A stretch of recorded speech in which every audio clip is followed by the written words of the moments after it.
ఇదే సభలో అధ్యక్ష పూర్తి స్థాయి బడ్జెట్ను సమర్పిస్తుంది అని కూడా చెబుతూ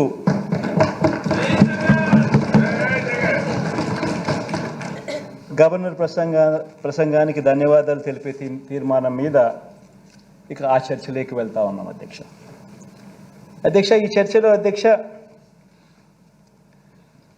5 ప్రజా బడ్జెట్లు ప్రవేశపెట్టిన ప్రభుత్వం మీద అధ్యక్ష ప్రతిపక్షం వేస్తూ ఉన్న నిందలు, ఆ నిందలకు సంబంధించి వాస్తవాలు ఏమిటి అన్నది ఆ నిందలకు జవాబు చెబుతూ వాటికి సంబంధించిన నిందలవి ఏ రకంగా నిందలు అని చెప్పి తెలియజెప్పే కార్యక్రమంలో భాగంగా ఈ సభ ద్వారా రాష్ట్ర ప్రజలందరికీ కూడా కొన్ని విషయాలు చెప్పదలుచుకున్నాం అధ్యక్ష.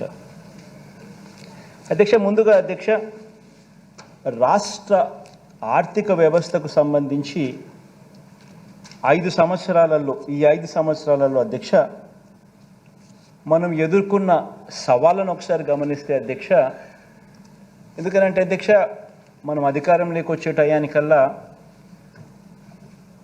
ఒక జటిలమైన పరిస్థితుల మధ్య అధికారంలోకి వచ్చిన తర్వాత అధ్యక్ష మనం ఎదుర్కొన్న సవాళ్ళు అధ్యక్ష బహుశా ఎప్పుడూ కూడా ఊహించని విధంగా జరిగాయి. రాష్ట్ర ఆదాయాలు తగ్గడం, అనుకోకుండా ఖర్చులు పెరగడం, కోవిడ్ మహమ్మారి అనేది ఎప్పుడూ కూడా దేశంలో కూడా ఎప్పుడు కూడా నాకు తెలిసినంత వరకు, నాకు ఊహకు తెలిసినంత వరకు ఇటువంటి పరిస్థితులు ఏదైనా ఉంటాయన్నది కూడా ఊహించలేదు. మామూలుగా రాష్ట్ర ఆదాయాలు ఎప్పుడూ కూడా ఈ సంవత్సరం రాష్ట్ర ఆదాయం ఎంత ఉంటే మరుసటి సంవత్సరం వచ్చేసరికి ఆ రాష్ట్ర ఆదాయం ఒక 10%, 15% పెరిగే పరిస్థితులే ఉంటాయి తప్ప ఎప్పుడూ కూడా రాష్ట్ర ఆదాయం ఇంతుంటే నెక్స్ట్ సంవత్సరంకి వచ్చేసరికి రివర్స్ తగ్గడము అన్నది ఎప్పుడూ కూడా చూడలేదు అధ్యక్ష. అటువంటి విచిత్రమైన పరిస్థితులు చూసాం. కోవిడ్ మహమ్మారి దానివల్ల అనూహ్యంగా కొన్ని ఖర్చులు ప్రజల ఆరోగ్యపరంగా అయితేనేమి, ప్రజలను ఆదుకునే విషయంలో అయితేనేమి కొన్ని ఖర్చులు అనూహ్యంగా పెట్టాల్సిన దానికన్నా ఊహించిన దానికన్నా కూడా ఖర్చులు పెరిగిపోయిన పరిస్థితులు కూడా గమనించాం అధ్యక్ష. అదేవిధంగా అధ్యక్ష గమనించినట్లయితే అధ్యక్ష ఈ 5 సంవత్సరాలలో ఇంకా అనూహ్యమైన పరిస్థితులు ఏం చూసామని అంటే అధ్యక్ష, కేంద్ర ప్రభుత్వం రాష్ట్రానికి ఇచ్చే పన్నుల వాటా అంటే డెవల్యూషన్స్ అంటాం, అంటే రాష్ట్రానికి హక్కుగా కేంద్రం వాళ్ళు కలెక్ట్ చేసిన ట్యాక్సుల గుండా రాష్ట్రానికి రావాల్సిన వాటా, ఈ రాష్ట్రానికి సంబంధించి ఈ కేంద్ర ప్రభుత్వం రాష్ట్రానికి ఇచ్చే ఈ పన్నుల వాటా అంటే ఈ డెవల్యూషన్స్ కూడా అధ్యక్ష మన ఈ 5 సంవత్సరాల పీరియడ్ కనుక గమనించినట్టయితే అధ్యక్ష ఆ డెవల్యూషన్స్ కూడా తగ్గాయి. అంటే దానికి ముందు 5 సంవత్సరాలు చంద్రబాబు నాయుడు గారి పాలనలో ఉన్న 5 సంవత్సరాలతో ఈ 5 సంవత్సరాల పరిస్థితి ఏమిటి అని గమనిస్తే కేంద్రం నుంచి రావాల్సిన డెవల్యూషన్స్ కూడా మన రాష్ట్రానికే కాదు అన్ని రాష్ట్రాలకు కూడా రాష్ట్రానికి వచ్చి డెవల్యూషన్స్ కూడా తగ్గిన పరిస్థితుల్లో ఈ రాష్ట్రం ప్రయాణం చేసిందని కూడా మనం చూసిన పరిస్థితులు అధ్యక్ష.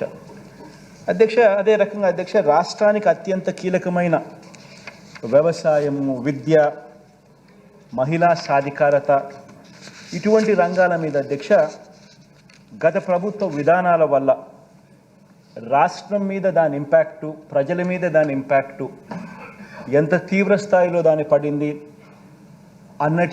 అటువంటి పరిస్థితుల్లో కూడా మనం ప్రయాణం చేస్తూ రాష్ట్రాన్ని 5 సంవత్సరాలలో ఈ ముందుకు నడపవలసిన పరిస్థితి వచ్చింది అధ్యక్ష.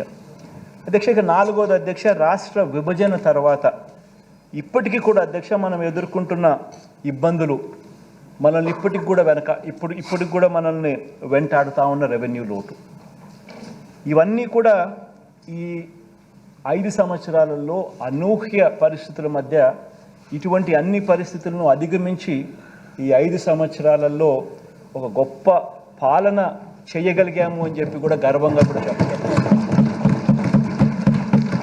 అధ్యక్ష. ఇక నేను చెప్పిన ఈ 4 అంశాలకు సంబంధించి అధ్యక్ష ఒకసారి గమనించినట్లే అయితే అధ్యక్ష కోవిడ్ అధ్యక్ష, ఈ కోవిడ్కి సంబంధించి ఈ కోవిడ్ కారణంగా అధ్యక్ష ఈ 2 ఆర్థిక సంవత్సరాలు ప్రపంచంతో పాటు మనం కూడా అధ్యక్ష అనేక సవాళ్ళను ఎదుర్కోవాల్సిన పరిస్థితి వచ్చింది అధ్యక్ష. రాష్ట్ర ఆదాయాలు దాదాపుగా 66,000 కోట్ల రూపాయలు మనం కోల్పోయాం అధ్యక్ష ఈ 2 సంవత్సరాలలో. కోవిడ్కి సంబంధించి ఈ 3 సంవత్సరాలు 2019 నుంచి 2022 వరకు, 2019 నుంచి 2022 వరకు ఈ 3 సంవత్సరాలు ఒకసారి గమనించినట్టయితే అధ్యక్ష, రాష్ట్రానికి సంబంధించిన ఆదాయాలు మనకు రావాల్సిన ఆదాయాలు దాదాపుగా 66,116 కోట్ల రూపాయలు నష్టపోయిన పరిస్థితి మనం కనపడతా ఉంది అధ్యక్ష. అదే అధ్యక్ష ఒకసారి గమనించినట్లయితే అధ్యక్ష, ఈ స్లైడ్ కూడా ఒకసారి చూస్తే కంపౌండెడ్ యాన్యువల్ గ్రోత్ రేట్ అంటే రాష్ట్రం ఇంతకుముందు 2015 నుంచి 2019 అంటే గత పాలనలో రాష్ట్రంలో స్టేట్ ట్యాక్స్ రెవెన్యూస్ ఏ రకంగా పెరిగాయి అని చెప్పి చూస్తే, రాష్ట్రంలో పెరిగిన స్టేట్ ట్యాక్స్ రెవెన్యూస్ దాదాపుగా 13.29% ప్రతి సంవత్సరం compounded annual growth rate tax revenues పెరుగుతూ పోతూ ఉన్నాయి. అంటే నేను అంటా ఉన్నాను అధ్యక్ష, రాష్ట్రంలో ఆదాయం ట్యాక్స్ రెవెన్యూస్ ఈ సంవత్సరం ఇంత ఉంది అని అంటే రేపు సంవత్సరం పెరిగేదే కానీ తగ్గేది ఎక్కడా ఉండదు అని చెప్పి, ఆ రకంగా గత 5 సంవత్సరాల గత 5 సంవత్సరాలు చూస్తే state compounded annual growth rate of state tax revenues పెరుగుదల చూస్తే 13.29%గా ఉంది అధ్యక్ష. అదే పెరుగుదల అదే మాదిరిగానే అదే పర్సంటేజ్ 13.29% గ్రోత్ రేట్తో అడుగులు ముందుకు పడిందంటే ఆదాయం రాష్ట్ర ప్రభుత్వానికి ఈ ట్యాక్స్ రెవెన్యూస్ రూపకంలో 2,24,603 కోట్ల రూపాయలు రావాల్సింది అధ్యక్ష. ఆ 3 సంవత్సరాలకు కలిపి 2019, 20, 20, 21, 22 సంవత్సరాలకు సంబంధించి. అయితే రాష్ట్రానికి వచ్చింది ఎంత అని అంటే కేవలం 1,85,687 కోట్ల రూపాయలు మాత్రమే రాష్ట్రానికి ఆదాయం వచ్చింది ఈ ట్యాక్స్ రెవెన్యూస్ రూపకంలో. అంటే రాష్ట్రం ఈ 3 సంవత్సరాలలో నష్టపోయినది ట్యాక్స్ రెవెన్యూస్ రూపకంలో కోవిడ్ మహమ్మారి వల్ల 38,916 కోట్ల రూపాయలు రావాల్సిన ఆదాయంలో రాష్ట్రం నష్టపోయిన పరిస్థితులు అక్కడ కనిపిస్తూ ఉంటే, రెండో వైపున గమనించినట్లయితే అధ్యక్ష,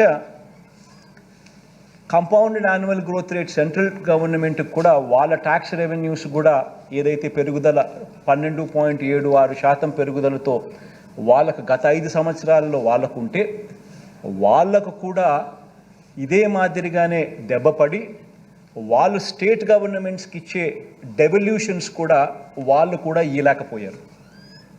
అనుకున్న మేరకు వాళ్ళు కూడా ఇవ్వలేకపోయిన పరిస్థితుల కారణంగా వాళ్ళకు రాష్ట్ర ఆదాయాలు మనకు నష్టపోయిన పరిస్థితులు ఈ 3 సంవత్సరాల కాలంలో మనం మనం క్లియర్ కట్గా కనిపిస్తూ ఉంది అధ్యక్ష.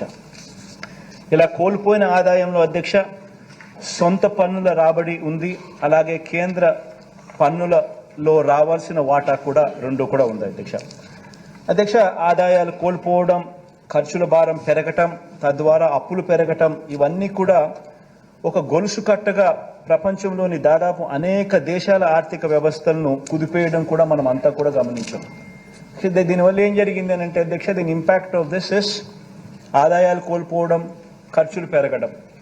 ఈ రెండిటి వల్ల ఏం జరిగింది అని అంటే మన ఏం జరిగిందనంటే దేశమే కాదు అధ్యక్ష, ఇతర దేశాలు కూడా, including our country, including every state, including country, including దేశాలు కూడా, అందరూ కూడా అప్పులు పెరగటం, ఇవన్నీ కూడా ఒక గొలుసు కట్టుగా ప్రపంచంలోని దాదాపు అనేక దేశాల ఆర్థిక వ్యవస్థలను కుదిపేయటం కూడా మనం అంతా చూసాం.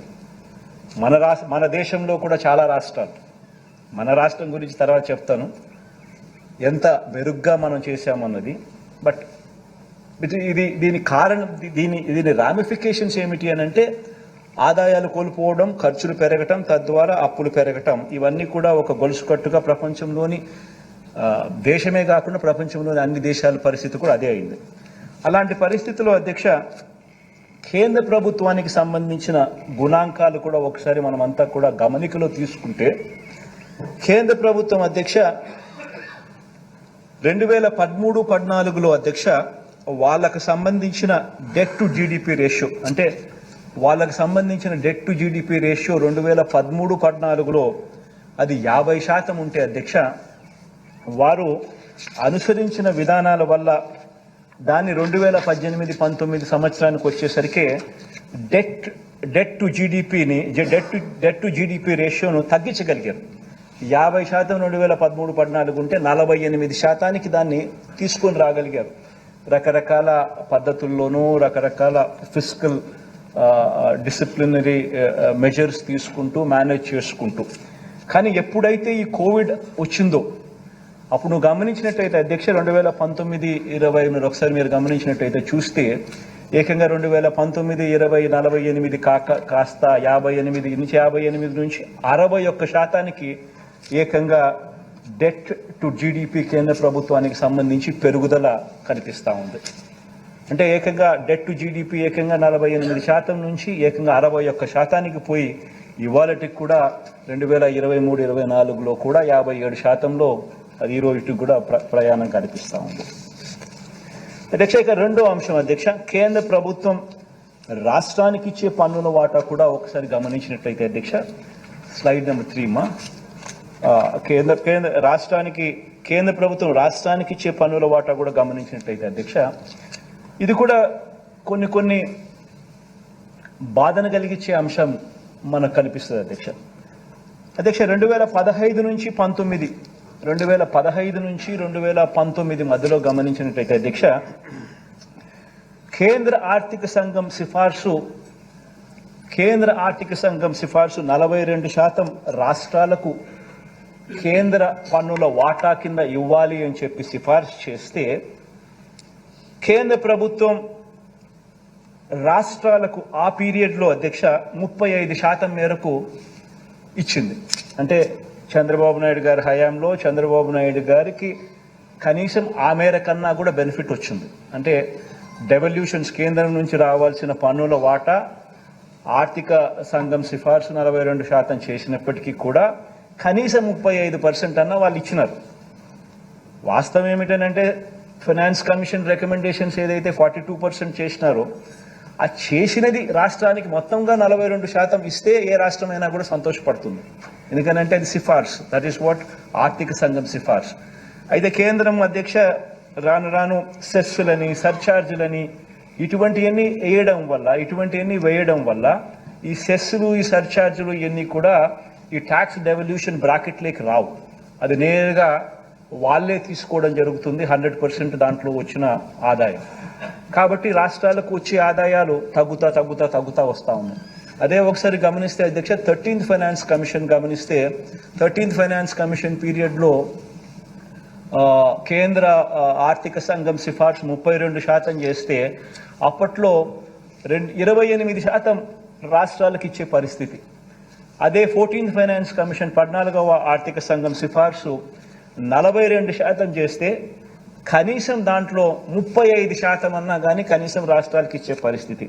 కానీ మన దగ్గరికి వచ్చేసరికి అధ్యక్ష 15వ ఆర్థిక సంఘం సిఫార్సు 41% అన్నా కనీసం రాష్ట్రాలకు ఇవ్వండి అని చెప్పి సిఫార్సు చేస్తే మన కర్మ కొద్దీ 31.5% మాత్రమే కేంద్రం డెవల్యూషన్స్ నుంచి రాష్ట్రాలకు ఇస్తా ఉన్న పరిస్థితి మనకు కనిపిస్తూ ఉంది. అంటే అధ్యక్ష దాని అర్థం ఏమిటంటే అధ్యక్ష, గతంలో చంద్రబాబు నాయుడు గారి పీరియడ్లో కనీసం 35% అన్నా వచ్చే డెవల్యూషన్స్ మన దగ్గరికి వచ్చేసరికి అది 31.5% పడిపోయింది. అంటే 35 నుంచి 1.5% పడిపోవడం అంటే 10% డ్రాప్. అంటే ఆ డెవల్యూషన్స్లో కూడా మనకు గతంలో చంద్రబాబు నాయుడు గారి హయాంలో డెవల్యూషన్స్ ఎంతైతే వచ్చినాయో ఆ డెవల్యూషన్స్ కూడా మనకు రాని పరిస్థితిలో రాష్ట్రాన్ని మనం నడపవలసిన క్లిష్టమైన పరిస్థితులు మనం నడిపాము అని చెప్పడానికి చూపిస్తా ఉన్న డేటా అధ్యక్ష.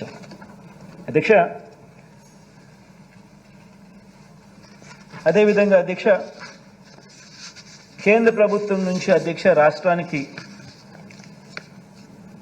ఫైనాన్స్ కమిషన్ సిఫార్సుల ప్రకారం రావాల్సిన పన్నుల వాటా అన్నది అధ్యక్ష గత 5 సంవత్సరాలలో ఒకసారి గమనించినట్లయితే ఇది డెవల్యూషన్స్ అధ్యక్ష, అంటే కేంద్రం నుంచి రాష్ట్రానికి హక్కుగా రావాల్సిన డెవల్యూషన్, హక్కుగా రావాల్సిన వాటా 2018-19లో మీరు గమనిస్తే 32,000 వస్తే 2019-20 వచ్చేసరికి మామూలు ప్రతి సంవత్సరం పెరుగుతుంది.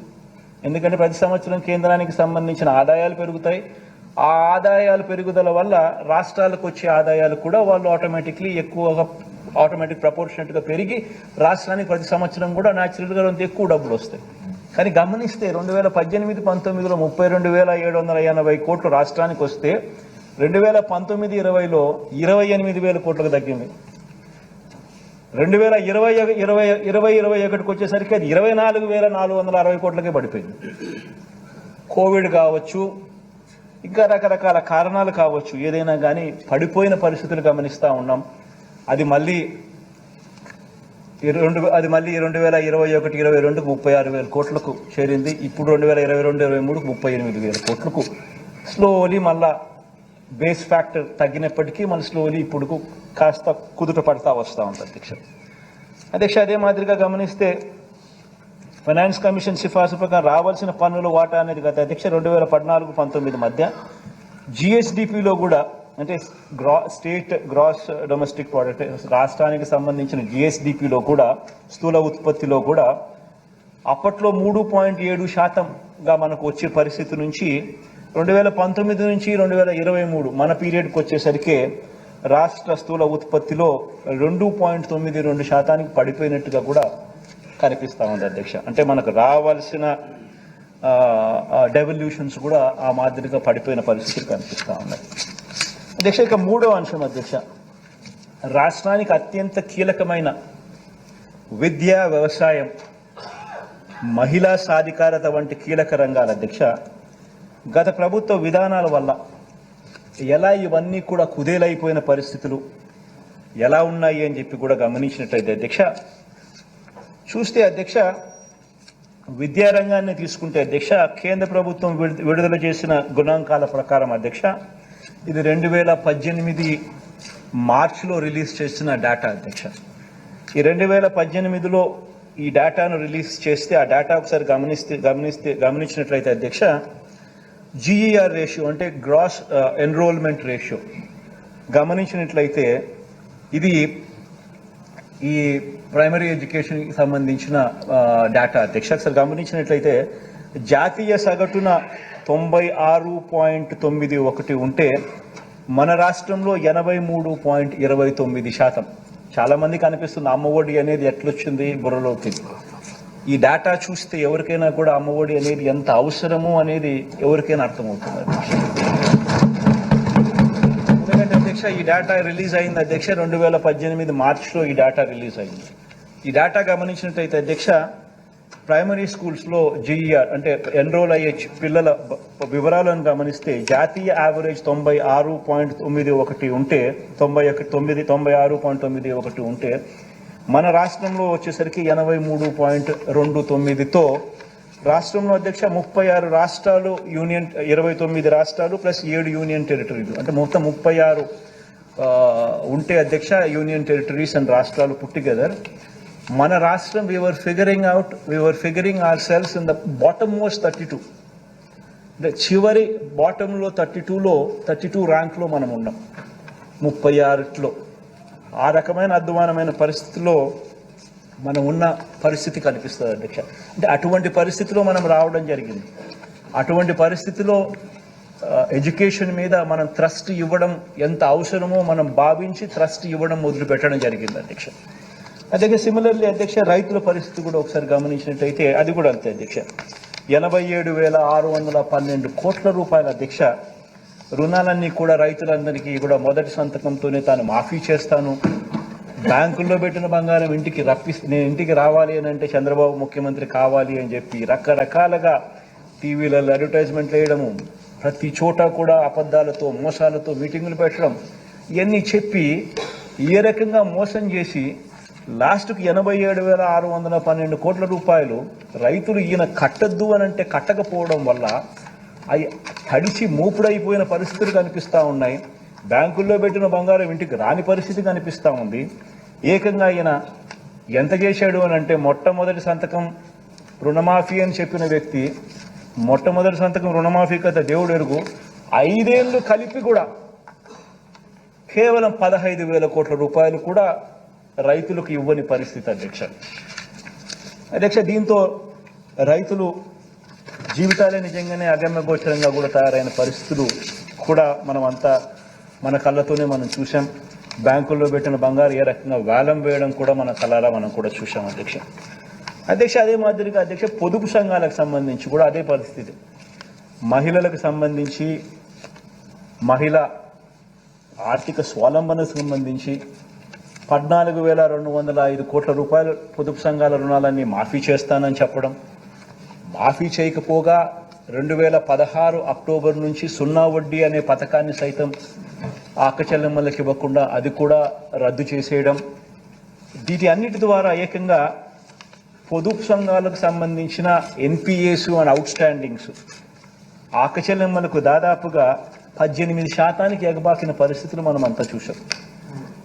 ఏ గ్రేడ్ బి గ్రేడ్ సంఘాలు పూర్తిగా పక్కకి వెళ్ళిపోయి అన్నీ కూడా దిగజారిపోయిన పరిస్థితుల్లో కూడా ఆ సంఘాల పరిస్థితులు మనం గమనించాం. ఇవన్నీ కూడా ఇలాంటి పరిస్థితుల్లో మనం రాష్ట్రాన్ని మన పరిపాలన చేసే కార్యక్రమం మనం ముందుకు వేయాల్సి వచ్చింది. దానికి తగ్గట్టుగానే మహిళలకు సంబంధించి వాళ్ళ కాళ్ళ మీద నిలబెట్టే దిశగా ప్రతి అడుగు కూడా ఇలాంటి పరిస్థితుల్లో వేయాల్సి వచ్చింది అధ్యక్ష. ఇక మనం అధికారంలోకి వచ్చేసరికి అధ్యక్ష పరిస్థితులు గమనించినట్లయితే ఇంకొక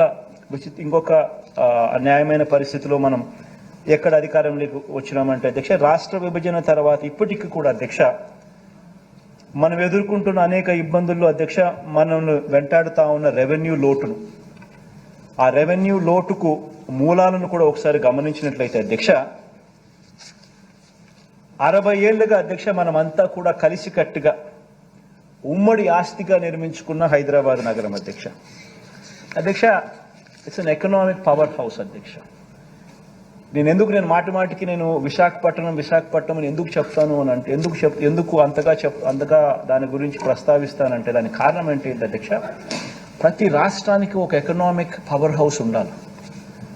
ఒక ఎకనామిక్ పవర్ హౌస్ అనేది రాష్ట్రానికి లేకపోతే ఒక హైదరాబాదో ఒక బెంగళూరు ఒక చెన్నైయో ఇటువంటి నగరాలు ఏ రాష్ట్రానికైనా లేకపోతే రాష్ట్రానికి సంబంధించిన ఆదాయాలు ఎప్పటికీ పెరగవు.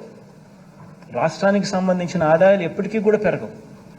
దానికి నిదర్శనమే అధ్యక్ష ఏ రకంగా మనం హైదరాబాద్ కోల్పోయి ఏ రకంగా మనం నష్టపోయినాము అని చూపించే డేటా అధ్యక్ష.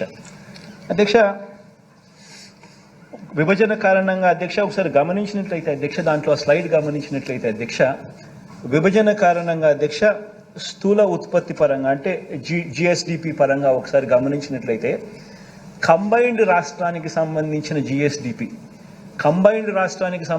జిఎస్డిపి 17,31,148 కోట్లు 2018-19లో ఉంటే 50% మనకు తెలంగాణకు ఇంకొక 50% కనిపిస్తూ ఉంది. కానీ అక్కడ చూడాల్సింది ఏమిటంటే అధ్యక్ష ఆ 50% 58% జనాభాకు, ఈ 50% 42% జనాభాకు. ఇది చాలా చాలా ఇంపార్టెంట్ అంశం అధ్యక్ష. ఎందుకంటే దీని ఇంపాక్ట్ ఏమిటి అని అంటే రాష్ట్రం ప్రతి సంవత్సరం 13,000 కోట్లు నష్టపోతుంది. 58% జనాభాకు 50% జిఎస్డిపిలో వాటా, ఇంకొక 50% వాటా 42% జనాభాకు. The impact of that is రాష్ట్రం 13,000 కోట్ల రూపాయలు నష్టపోతా ఉన్న పరిస్థితి ప్రతి సంవత్సరం. ఇంకా ఒక సైడ్ గమనించినట్టయితే అధ్యక్ష జనాభా చూస్తే మంది 5,14,00,000 2018-19లో, తెలంగాణలో 3,63,00,000. అది జనాభా పరంగా కనిపిస్తూ ఉంది. రాష్ట్ర విభజన వల్ల అధ్యక్ష తలసరి ఆదాయం తగ్గిపోయింది. తలసరి ఆదాయం అధ్యక్ష రాష్ట్ర విభజన వల్ల తెలంగాణలో 2,36,000 తలసరి ఆదాయంగా అక్కడ వాళ్ళకుంటే మన ఆదాయం 1,69,000 మాత్రమే ఉన్న పరిస్థితి మనకు కనిపిస్తూ ఉంది, మన తలసరి ఆదాయం. అధ్యక్ష, అదే రకంగా అధ్యక్ష, స్టేట్స్ ఓన్ ట్యాక్స్ రెవెన్యూస్ అంటే రాష్ట్రానికి ట్యాక్సుల రూపాన వచ్చే ఆదాయాన్ని కూడా ఒకసారి గమనించినట్లయితే అది కూడా చూస్తే అధ్యక్ష 2018-19కి వచ్చేసరికి ఆంధ్ర రాష్ట్రం 58% జనాభా పెట్టుకొని స్టేట్స్ ఓన్ ట్యాక్స్ రెవెన్యూస్ 58,000 కోట్లు అయితే తెలంగాణ 42% జనాభా పెట్టుకొని వాళ్ళ స్టేట్స్ ఓన్ రెవెన్యూస్ 65,000 కోట్లు. తక్కువ జనాభాకు ఎక్కువ ఆదాయం, ఎక్కువ జనాభాకు తక్కువ ఆదాయం స్టేట్స్ ఓన్ రెవెన్యూస్ పరిస్థితి కూడా ఆ మాదిరిగా కనిపిస్తూ ఉంది అధ్యక్ష. అధ్యక్ష, ఇక్కడ మోస్ట్ ఇంపార్టెంట్ ఆస్పెక్ట్ ఏంటంటే అధ్యక్ష బాయన్సీ. అధ్యక్ష, ట్యాక్స్ బాయన్సీ అనేది వెరీ వెరీ ఇంపార్టెంట్ అంశం. అంటే ఎక్కడికైనా కూడా ఎప్పుడైనా కూడా ట్యాక్సులు ఎప్పుడు పెరుగుతాయి అని అంటే అగ్రేరియన్ ఎకానమీగా ఉన్న మనలాంటి రాష్ట్రాలలో ట్యాక్స్లలో పెరుగుదల తక్కువ ఉంటుంది అధ్యక్ష. ఈ సర్వీసెస్ సెక్టర్ ఎక్కడైతే ఉంటుందో ఈ పెద్ద పెద్ద సిటీస్లో ఈ కంప్యూటర్స్ కానీ ఐటీ కానీ ఇవన్నీ ఎక్కడైతే ఈ సర్వీసెస్ సెక్టర్స్ ఎక్కడైతే ముమ్మరంగా ఉంటుందో ఈ సిటీస్లో అక్కడ tax revenues buoyancy for tax revenues అనేది ఎక్కువ ఉంటుంది. గమనించినట్లయితే అధ్యక్ష ఆ బాయన్సీ ఆఫ్ ట్యాక్స్ రెవెన్యూస్, అందుకే నేను విశాఖపట్నం అని చెప్పి అంత గట్టిగా ఎందుకు అంతగా చెప్తా ఉంటాను అంటే దానికి కారణం అది అధ్యక్ష. ఒకసారి నేషనల్ ఒకసారి నేషన్ యాజ్ అ హోల్గా ఒకసారి గమనించినట్లయితే అధ్యక్ష contribution into GDP from agriculture sector గమనిస్తే 18%. అగ్రికల్చర్ నుంచి జీడిపికి కాంట్రిబ్యూషన్ నేషన్ వైడ్ గమనిస్తే 18% ఉంటే తెలంగాణలో 17% ఉంది. ఆ మాదిరిగా ఉంటే మన రాష్ట్రంలో అగ్రికల్చర్ నుంచి జీడిపికి కాంట్రిబ్యూషన్ 34%. దీనివల్ల ఏమవుతుందనంటే అధ్యక్ష, దీనివల్ల ఏం జరుగుతుందనంటే మంది రైతులతో కూడిన ఎకానమీ. సో దీనివల్ల ఏమవుతుందనంటే ability to generate tax revenues మనకు తగ్గుతుంది. This is inherited legacy, inherited. So ఇటువంటి చోట అందుకనే ఇటువంటి చోట హైదరాబాద్ లాంటి నగరం లేకపోవడం ఇంకా దారుణం. దాని దెబ్బకి ఏమవుతుంది అని అంటే బాయన్సీ ఆఫ్ ట్యాక్స్ రెవెన్యూస్ కూడా తక్కువ కావడం. అందుకనే మీరు గమనించినట్టయితే అధ్యక్ష 2018-19కి వచ్చేసరికి మన ఆంధ్ర రాష్ట్రంలో tax revenues states own tax revenues 58,000 కోట్లు అయితే తెలంగాణలో స్టేట్స్ ఓన్ ట్యాక్స్ రెవెన్యూస్ 65,000 కోట్లు. అక్కడ జనాభా 42%, 3.63 crores, మన జనాభా 58% అంటే 5.14 crores.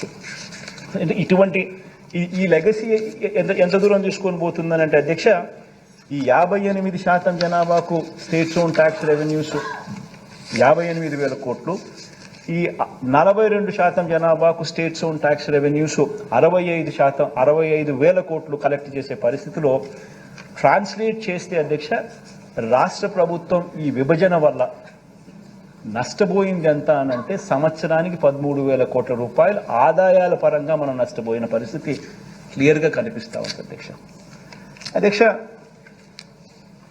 ఒక్కొక్కసారి బాధ అనిపిస్తుంది అధ్యక్ష, ఎందుకంటే 13,000 కోట్ల రూపాయలు ప్రతి సంవత్సరం రాష్ట్ర ప్రభుత్వానికి అదనపు ఆదాయంగా వచ్చే పరిస్థితి ఇలానే కొనసాగిందంటే చంద్రబాబు నాయుడు గారు 5 సంవత్సరాలు అంటే 65,000 కోట్లు, మన ఈ 5 సంవత్సరాలు అని అంటే దాదాపుగా 1,30,000 కోట్లు మనకి అదనపు ఆదాయం చేతిలో ఉండిండు. ఈ అదనపు ఆదాయం 1,30,000 కోట్లు మన దగ్గర ఉండింటే మనం ఏమేమో చేసే అవకాశం మనకు కూడా ఎంతగానో వెసులుబాటు ఉండేది. కానీ ఆ వెసులుబాటు అన్యాయంగా మన దగ్గర నుంచి ఆ వెసులుబాటు తీసేయడమే కాకుండా కనీసం ప్రత్యేక హోదా అన్న అంశం అన్న కనీసం చట్టంలో అన్న కనీసం రాసిందంటే కనీసం చట్టంలో అన్న కనీసం పెట్టుంటే రాష్ట్రాన్ని విడగొట్టేటప్పుడు కనీసం మనం కోర్టుకు పోయినా కానీ కనీసం తెచ్చుకునే అవకాశం ఉండేది. రాష్ట్రాన్ని అడ్డగోలుగా విడగొట్టడమే కాకుండా దాన్ని ప్రత్యేక హోదాను కనీసం చట్టంలో కూడా చేర్చలేదు. దీని దెబ్బకు మన మీద ఆధారపడి ఉండే కేంద్ర ప్రభుత్వం కేంద్రంలో వస్తే తప్పనిచ్చి మన కర్మ కొద్దీ మనకు ప్రత్యేక హోదా అనేది ఒక ఎండమావిగా తయారై కనిపిస్తూ ఉంది అధ్యక్ష. నిజంగా ఒక్కోసారి బాధ అనిపిస్తుంది. కేంద్రంలో ఉన్న ఏ ప్రభుత్వం వచ్చినా కూడా వాళ్ళకు అబ్సల్యూట్ నెంబర్లు రాకూడదు అని చెప్పి మనస్ఫూర్తిగా కూడా కోరుకుంటా ఉన్నాం. కనీసం మన సపోర్ట్తో అన్న డిపెండ్ అయ్యే ప్రభుత్వం వచ్చింది అని అంటే కనీసం ప్రత్యేక హోదా అన్న ఇస్తారేమో అని ఆశ. అన్ఫార్చునేట్గా విడగొట్టడమే ఒక అన్యాయం అయితే కేంద్రం కనీసం రాష్ట్ర విభజన చట్టంలో దాన్ని పెట్టకపోవడం ఇంకా దారుణం అధ్యక్ష. మన కళ్ళ ఎదుటే కూడా ఇంత దారుణమైన పరిస్థితులు కూడా చూసాం అధ్యక్ష. ఇటువంటి పరిస్థితుల మధ్య ఇన్ని పరిస్థితుల మధ్య, ఇన్ని ఇబ్బందుల మధ్య, ఇన్ని సవాళ్ల మధ్య మన ఆర్థిక వ్యవస్థను అధ్యక్ష గత 57 నెలలుగా మనం నడుపుకుంటూ ముందడుగులు వేస్తా వచ్చాం. ఇటువంటి పరిస్థితుల మధ్య అధ్యక్ష ఏ రకమైన సవాళ్ళు మనం ఎదుర్కొన్నాము, ఈ సవాళ్ళల్లో మనం ఏ రకంగా అడుగులు ముందుకు వేశాము అనేది గమనిస్తే అధ్యక్ష, దేవుడి దయ వల్ల ఇన్ని సమస్యలు మనం ఎదురున్నా, ఇన్ని సమస్యలు మనకున్నా కూడా అధ్యక్ష మన ప్రయాణంలో అధ్యక్ష ఈ 57 నెలల మన ప్రయాణంలో అధ్యక్ష గర్వంగా కూడా చెప్పగలుగుతాం అధ్యక్ష. ఎక్కడా కూడా కరప్షన్ లేకుండా పూర్తిగా వ్యవస్థను మొత్తం ప్రక్షాళన చేసి గతంలో ఎవరైనా కూడా అధ్యక్ష మన ప్రభుత్వం రాకమునుపు అధ్యక్ష 2019 సంవత్సరానికి ముందు అధ్యక్ష ఎవరైనా కూడా ప్రభుత్వం నుంచి ఇచ్చే ₹1 ఎటువంటి కరప్షను ఎటువంటి వివక్ష లేకుండా ప్రజల చేతుల్లోకి చేరగలుగుతుందా అని చెప్పి ఎవరినైనా ప్రజలను అడిగితే అధ్యక్ష ఎవరు కూడా ఇది జరిగే పని కాదు అని చెప్పే మాటల పరిస్థితి నుంచి ఈరోజు బటన్ నొక్కడం నేరుగా నా అక్క చెల్లెమ్మల కుటుంబాల ఖాతాల్లోకి డబ్బులు లేవు. ఎక్కడ లంచాలు లేవు, ఎక్కడా వివక్ష లేదు. ఏకంగా 2,55,000 కోట్ల రూపాయలు నేరుగా చేయగలిగాం అధ్యక్ష, చేసి చూపించగలిగాం అధ్యక్ష. ఇది ఒక గొప్ప కార్యక్రమం అధ్యక్ష. దీనికి తోడు అధ్యక్ష నాన్ డీబీటీ స్కీమ్స్ కూడా ఒకసారి గమనించినట్లయితే, నెక్స్ట్ స్లైడ్ అమ్మా, స్లైడ్ 8 తీసుకుందాం. నాన్ డీబీటీ స్కీమ్స్ కూడా ఒకసారి గమనించినట్లయితే అధ్యక్ష, నాన్ డీబీటీ స్కీమ్స్లో అంటే మన హౌస్ సైట్స్, ఈ విద్యా కానుక, ఈ ట్యాబ్స్, ఈ పవర్ సప్లై, ఈ సంపూర్ణ పోషణం, గోరుముద్ద, ఈ పీడిఎస్ రైసు, ఇటువంటి నాన్ డీబీటీ స్కీమ్స్ కూడా పరిగణలోకి తీసుకుంటే, ఇళ్ల స్థలాలు ఇటువంటివన్నీ తీసుకుంటే అధ్యక్ష 1,07,000 కోట్ల రూపాయలు నాన్ డీబీటీ కింద కూడా ఇచ్చడం. ఇదే మనం market value of house sites కన్నా తీసుకుంటే దాదాపుగా 1,76,000 కోట్లు అవుతుంది కనీసం. అంటే మనం ఎందుకంటే అధ్యక్ష మనం ఇంటి స్థలాలు ఇచ్చిన తర్వాత దాన్ని లేఅవుట్ చేసిన తర్వాత అక్కడ ఇల్లు కట్టించే కార్యక్రమం ఏమైనా చేసే కొద్దీ ఆటోమేటిక్లీ హౌస్ సైట్స్ విలువ ఆటోమేటిక్లీ 2.5 లక్షల నుంచి 20 లక్షల దాకా ఆ ఇంటి విలువ కట్టిన తర్వాత పెరిగే పరిస్థితుల్లో కనీసం 2.5 లక్షలు తీసుకున్నా కూడా అదొక మరో 60,000 కోట్ల రూపాయలు అక్కడే క్లియర్ కట్గా పెరుగుదల కనిపిస్తుంది అధ్యక్ష. మేము గొప్పగా చేయగలిగామని చెప్పి కూడా ఈ సందర్భంగా చెప్పగలుగుతున్నాం అధ్యక్ష. ఇక రెండో అంశం అధ్యక్ష, ఇక మనందరి ప్రభుత్వంలో అధ్యక్ష జనరల్గా కూడా మన శత్రువులు ఎక్కువ అధ్యక్ష. అన్ఫార్చునేట్గా ఈనాడు, ఆంధ్రజ్యోతి, TV5 గోల చేసే వాళ్ళు కూడా ఎక్కువే. ఒకే అబద్ధాన్ని 100 సార్లు చెప్పిందే చెప్పి అదే నిజమని చెప్పి భ్రమ కల్పించే కార్యక్రమం చేసేవాళ్ళు కూడా మనకు అన్ఫార్చునేట్గా మనకు ఎక్కువే. ఇటువంటి వ్యక్తులతో మనం యుద్ధం చేస్తూ ఉంటాం అధ్యక్ష. ఇక్కడ వీళ్ళందరూ అధ్యక్ష చేసే ఇంకొక ఆరోపణ అధ్యక్ష మన మీద, మనందరి ప్రభుత్వంలో సంక్షేమ పథకాలే ఎక్కువ, క్యాపిటల్ ఇన్వెస్ట్మెంట్ అనేది తక్కువ అని ఎప్పుడు కూడా మన మీద ఇంకొక ఆరోపణ ఎప్పుడు చేస్తూ ఉంటారు. క్యాపిటల్ ఇన్వెస్ట్మెంట్ మీద మనం తక్కువ ఖర్చు చేస్తూ ఉన్నాం, జగన్ ఎంతసేపు ఉన్న బట్టలు మాత్రమే నొక్కుతాడు అని చెప్పి మన మీద ఇంకొక ఆరోపణ కూడా చేస్తాం అధ్యక్ష. ఇది కూడా శుద్ధ అబద్ధం అధ్యక్ష. ఇది కూడా శుద్ధ అబద్ధం అని చెప్పే ఫిగర్స్ అధ్యక్ష. ఇదంతా ఈ ఫిగర్లన్నీ కూడా all these figures are CAG reports. CAG reports, budget documents అన్ని రిపోర్ట్స్ ఎంత శుద్ధ అబద్ధం అని అంటే అధ్యక్ష, క్యాపిటల్ ఇన్వెస్ట్మెంట్స్ పరంగా అధ్యక్ష చంద్రబాబు నాయుడు గారి హయాంలో సగటున అధ్యక్ష గమనిస్తే యావరేజ్ కింద 15,277 కోట్ల అధ్యక్ష. ఇదంతా ఈ ఫిగర్లన్నీ కూడా all these figures are CAG reports.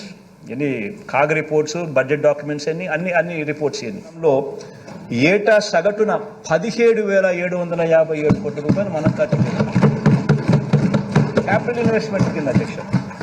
Beat నాడు నేడు స్కూల్స్ కానీ, హాస్పిటల్స్ కానీ, ఇరిగేషన్ కానీ, రోడ్స్ కానీ, ఇటువంటివన్నీ అధ్యక్ష ఈ 17,757 కోట్లకు అదనంగా ఇంకొక 3 పోర్ట్లు కడతా ఉన్నాం. రామాయపట్నం అయితేనేమి, మచిలీపట్నం అయితేనేమి, మూలపేట అయితేనేమి, ఆ 3 పోర్ట్లకు సంబంధించిన మరో 12,000 కోట్ల రూపాయలు అదనంగా కూడా మళ్ళీ యాడ్ చేసుకోవాల్సిన పరిస్థితి ఇంకా పెరుగుదల కనిపిస్తుంది. ఆ 12,000 కోట్లలో కూడా ఖర్చు చేయడం ఆల్రెడీ మొదలుపెట్టాం. దానికి సంబంధించిన ఖర్చు కూడా ఇంకా అడిషనల్గా యాడ్ అవుతా పోతూ ఉంటాం. బట్ అది తీసుకోలేదు అధ్యక్ష. తీసుకోకుండానే ఈ 17,757 కోట్ల రూపాయలు 3 పోర్ట్స్ పక్కన పెట్టి కూడా ఈ 17,757 కోట్ల రూపాయలు 17,757 కోట్ల రూపాయలు మనం క్యాపిటల్ ఇన్వెస్ట్మెంట్ కింద మన ప్రభుత్వం సంవత్సరానికి ఖర్చు పెడతా ఉన్న అమౌంట్ అధ్యక్ష. ఇంకొక ప్రధానమైన మన మీద మనకు పడని వాళ్ళు, మనకు గిట్టని వాళ్ళు, the so called Eenadu, the so called Andhrajyothy, the so called TV5 ఎవరైతే ఈ అబద్ధాల బ్యాచ్ ఎవరైతే ఉన్నారో అధ్యక్ష, వీళ్ళు మన మీద చేసే ఇంకొక ఆరోపణ అధ్యక్ష, మనం రాష్ట్ర ప్రభుత్వం ఎక్కువ అప్పులు చేసిందని, రాష్ట్ర ప్రభుత్వం విపరీతంగా జగన్ హయాంలో అప్పులు చేసిందని వాళ్ళు ఇష్టం వచ్చిన నెంబర్లు కూడా చెప్తూ ఉంటాడు అధ్యక్ష. వాడు 10 లక్షల కోట్లు అంటాడు, వాడు 13 లక్షల కోట్లు అంటాడు. నోటికి హద్దు పొద్దు లేదు. నోరు ఏ మాదిరిగా తిరిగితే ఆ మాదిరిగా చెప్పే కార్యక్రమాలు జరుగుతూ ఉన్నాయి అధ్యక్ష. ఒకసారి గమనించినట్లయితే అధ్యక్ష, రాష్ట్ర ప్రభుత్వం నేరుగా చేసిన అప్పులు, గ్యారంటీతో కూడా వివిధ కార్పొరేషన్స్, వివిధ సంస్థలకు చేసిన అప్పులు విత్ గవర్నమెంట్ గ్యారంటీస్, ప్రభుత్వ గ్యారంటీలు లేకుండా కూడా ప్రభుత్వం చేసిన ప్రభుత్వ రంగ సంస్థలు చేసిన అప్పులు, ఇవన్నీ కూడా పరిగణలోకి తీసుకుంటే అధ్యక్ష, గమనించినట్లయితే అధ్యక్ష 3 స్లైడ్స్ క్లియర్గా కూడా చూపించడం జరుగుతూ ఉంది అధ్యక్ష. ఇవన్నీ కూడా తీసుకుంటే అధ్యక్ష విభజన నాటికి గమనిస్తే అధ్యక్ష, ఫస్ట్ కాలం అధ్యక్ష విభజన నాటికి స్టేట్ గవర్నమెంట్ డెట్, తర్వాత రెండో కాలంలో విభజన నాటికి 1,18,050 కోట్లు స్టేట్ గవర్నమెంట్ డెట్ ఉంటే అధ్యక్ష, స్టేట్ గవర్నమెంట్ గ్యారంటీడ్ డెట్ మరో 14,000 కోట్లు. మొత్తంగా చూస్తే debt state government debt, state government guaranteed debt రెండు కలిపితే 1,32,000 రాష్ట్ర విభజన టయానికి ఉంటే, చంద్రబాబు నాయుడు గారు మే 2019 అంటే తను దిగిపోయేసరికి మే 2019లో ఆయన దిగిపోయాడు అధ్యక్ష. మన ప్రభుత్వం వచ్చింది జూన్లో వచ్చినాం. మనం వచ్చేదాకా కూడా చంద్రబాబు నాయుడు హయాంలో ఒకసారి గమనించినట్టయితే 1,32,000 non government guarantee det of public sector undertakings, అవి కూడా కలుపుకుంటే అధ్యక్ష ఇంకొక 21,000 కూడా, అది కూడా కలుపుకుంటే టోటల్గా ఏ రకమైన నువ్వు ఏ భూతద్దం వేసినా, ఏం మ్యాగ్నిఫైయింగ్ లెన్స్ పెట్టి ఏం ఎతికినా, ఏమున్నా కానీ స్టేట్ గవర్నమెంట్ డెట్ కానీ, స్టేట్ గవర్నమెంట్ గ్యారంటీ డెట్ కానీ, స్టేట్ గవర్నమెంట్ గ్యారంటీ లేకుండా తెచ్చిన డెట్ కానీ, పబ్లిక్ సెక్టర్ అండర్టేకింగ్స్ తెచ్చిన డెట్ కానీ ఏది తీసుకున్నా కూడా అధ్యక్ష, రాష్ట్ర విభజన టయానికల్లా 1,53,000 కోట్లు డెట్ ఉంటే, చంద్రబాబు నాయుడు గారి హయాం దిగిపోయే టయానికి 4,12,288 కోట్ల రూపాయలు చేసి దాన్ని ఆయన దిగిపోయాడు. అంటే 1,53,000 కోట్లను కాస్త 4,12,288 కోట్ల రూపాయలు చేర్చి ఆయన దిగిపోతే, మనం 4,12,000 కోట్ల రూపాయలు డెట్తో మన ప్రయాణం ప్రారంభించాం. ఇప్పుడు అది 7,03,000 కోట్లకు డెట్ కనిపిస్తూ ఉంది. ఒకసారి ఈ కంపౌండెడ్ యాన్యువల్ గ్రోత్ రేట్ ఒకసారి గమనించినట్టయితే అధ్యక్ష, డెట్లో ఎవరెవరి హయాంలో ఎంత గ్రోత్ రేట్ నమోదైందని చూస్తే, total growth rate and debt చూస్తే ఈ 4,53,000 కోట్లు కాస్త 4,12,000 కోట్లు కావడం అంటే చంద్రబాబు నాయుడు హయాంలో సంవత్సరానికి గ్రోత్ రేట్ 21.87% పెరుగుదల ఉంటే మన హయాంలోకి వచ్చేసరికి కేవలం 12.13% మాత్రమే పెరుగుదల కనిపిస్తా ఉంది. పైగా అధ్యక్ష చంద్రబాబు నాయుడు టైంలో బటన్లు లేవు, స్కీములు లేవు, మంచి చేసిన పరిస్థితి లేదు, మంచి చేసిన చరిత్ర లేదు. కేవలం అప్పుడు ఉండింది డిపిటి, దోచుకో పంచుకో తినుకో. ఒక ఈనాడుకింత, ఒక ఆంధ్రజ్యోతికింత, ఒక TV5కింత, ఇంకొక దత్తపుత్రుడికింత, ఈయన ఇంత, జన్మభూమి కమిటీలు ఇంత, ఇంతే. ఈ నీళ్ళు మొత్తం పంచుకునే కార్యక్రమం తప్ప ఎక్కడా కూడా బటన్ నొక్కడం కానీ, ప్రజలకు పేదవాళ్ళకు పోవడం కానీ, అక్కచెల్లెమ్మలు ఖాతాల్లోకి వెళ్ళడం కానీ ఎక్కడా జరగలేదు. ఏ అవ్వాతాత కూడా సంతోషంగా లేదు. మన హయాంలో అధ్యక్ష కోవిడ్, ఇంతకుముందు నేను చెప్పినా కదా అధ్యక్ష, ఎటువంటి పరిస్థితుల్లో మనం వచ్చినామని చెప్పి. కోవిడ్ వల్ల ఆదాయాలు తగ్గినాయి. కోవిడ్ వల్ల ఆదాయాలు తగ్గినప్పటికీ, కోవిడ్ వల్ల ఇంకా అదనపు ఖర్చు పెరిగినప్పటికీ, అన్ని జరిగినప్పటికీ, ప్లస్ ఎప్పుడూ ఎవరు ఊహించిన విధంగా బటన్ నొక్కే కార్యక్రమం మనం తీసుకొచ్చినప్పటికీ, ఇన్ని లక్షల కోట్లు మనం ట్రాన్స్పరెంట్గా, ఎక్కడా కరప్షన్ లేకుండా, వివక్ష లేకుండా ట్రాన్స్పరెంట్గా మనం పారదర్శకంగా ప్రతి అకౌంట్కు మనం చేర్పించిన పరిస్థితుల్లో ఇంత చేసినప్పటికీ కూడా చంద్రబాబు నాయుడు హయాంలో 21.87% compounded annual growth rate of debt ఉంటే మన హయాంలో కేవలం 12.13% మాత్రమే ఉంది అధ్యక్ష. ఇది నిజంగా రికార్డ్ అధ్యక్ష. నేను చూపించినవన్నీ కూడా this is all RBI data, CAG data, state budget documents ఇవన్నీ ఉన్నాయి. ఎక్కడా కూడా దీంట్లో అవాస్తవాలు ఏం లేవు. అసెంబ్లీ ముందర ప్రవేశపెడుతున్నాం. స్టేట్ డెట్టే చూసుకుంటే అధ్యక్ష, మామూలుగా స్టేట్ డెట్ అంటారు, state government debt, state government guaranteed debt అని. యూజువల్గా ఆ రెండు మాత్రమే పరిగణలోకి తీసుకుంటాం. ఆ రెండు మాత్రమే యూజువల్గా పరిగణలోకి తీసుకున్నా కూడా అక్కడ కూడా చూసుకుంటే 1,32,000 రాష్ట్ర విభజన అప్పుడు మనకు అప్పులుంటే, రాష్ట్ర విభజన నుంచి చంద్రబాబు నాయుడు గారు దిగిపోయే మే 2019 నాటికి 3,31,000 కోట్లకు పెరిగింది.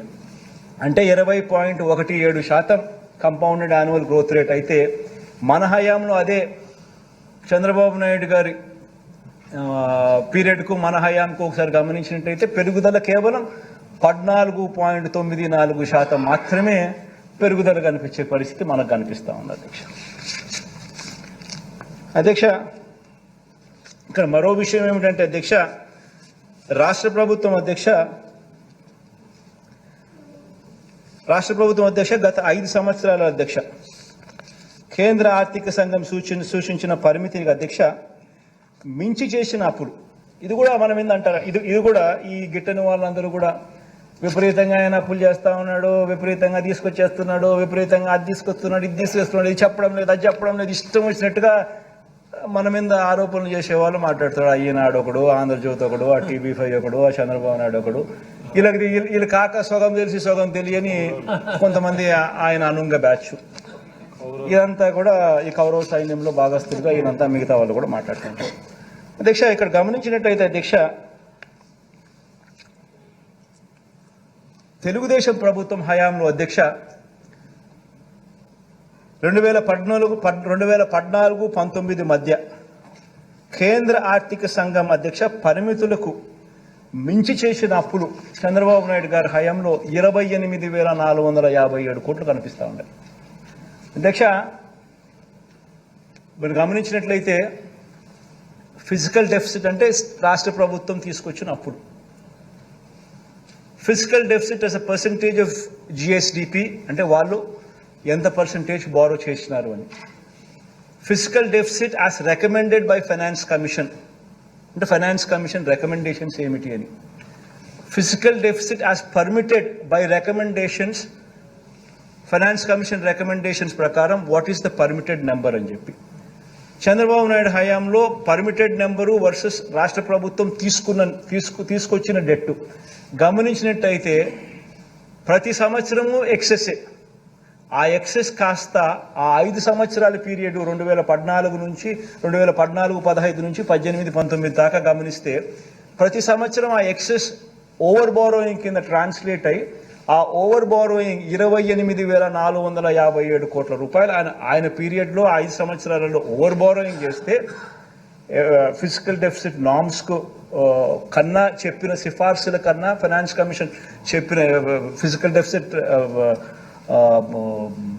నామ్స్ ప్రకారం చేయాల్సిన దానికన్నా కూడా వీళ్ళు ఎక్కువగా చేస్తే ఫిజికల్ బారోయింగ్ లిమిట్స్ కన్నా ఎక్కువగా బారో చేస్తే 28,457 కోట్లు వాళ్ళు బారో చేస్తే మన హయాంలో అధ్యక్ష ఆ ఫిజికల్ డెఫిసిట్ రికమెండేషన్స్కు మనం ఫిజికల్ డెఫిసిట్ పరంగా మనం బారో చేసిన అమౌంట్ ఈ రెండింటినీ కంపేర్ చేస్తే ఈ 5 సంవత్సరాలలో 366 కోట్లు మనకు రికమెండేషన్ చేసిన దానికన్నా తక్కువ బారో చేసిన పరిస్థితి కనిపిస్తూ ఉన్నాయి. మరి వాస్తవాలు ఇదైతే అధ్యక్ష ఎప్పుడు చూసినా ఏం చూసినా కానీ ఇష్టం వచ్చినట్టుగా అబద్ధాలు చెప్పడము అబద్ధాలను నమ్మించాలని ప్రయత్నం చేయడము ఇదే పనిగా పెట్టుకున్నారు అధ్యక్ష. ఇంకొక డేటా కూడా గమనించండి అధ్యక్ష.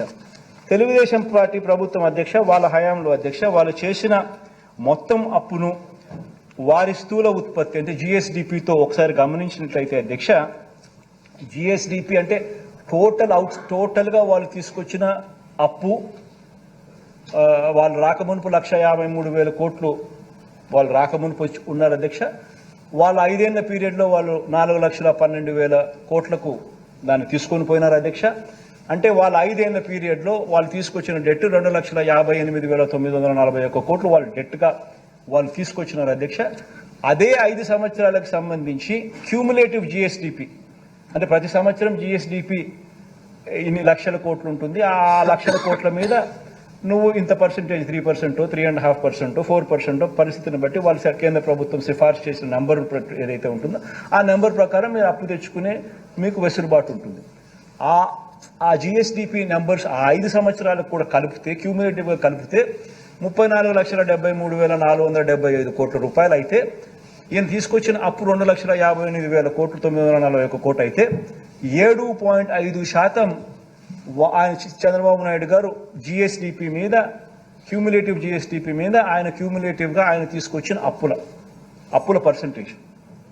అదే టైంలో కేంద్ర ప్రభుత్వం అధ్యక్ష ఆ 5 సంవత్సరాలలో కేంద్ర ప్రభుత్వం వాళ్ళ జీడిపి మీద వాళ్ళు తీసుకొచ్చిన అప్పులు కాస్త అప్పులు ఎంత అని గమనిస్తే సెంట్రల్ గవర్నమెంట్ బారోయింగ్ 3.6% ఉంటే స్టేట్ గవర్నమెంట్ బారోయింగ్ 7.5% కింద చూపిస్తారు. 7.5% అయితే మన హయాంలోకి వచ్చేసరికి కేంద్ర ప్రభుత్వం కోవిడ్ అయితేనేమి రకరకాల కారణాలు అయితేనేమి సెంట్రల్ గవర్నమెంట్ బారోయింగ్స్ కూడా దేశవ్యాప్తంగా ప్రపంచవ్యాప్తంగా పెరిగినట్టే కేంద్ర ప్రభుత్వం కూడా వాళ్ళ అప్పుల పర్సంటేజ్ 6.5% ఆఫ్ దేర్ జీడిపి ఈ 5 సంవత్సరాల జీడిపి నెంబర్స్ క్యూములేటివ్లో వాళ్ళు బారో చేసింది 6.5% అయితే మనం బారో చేసింది only 5.2% of our GSDP 5 years cumulative.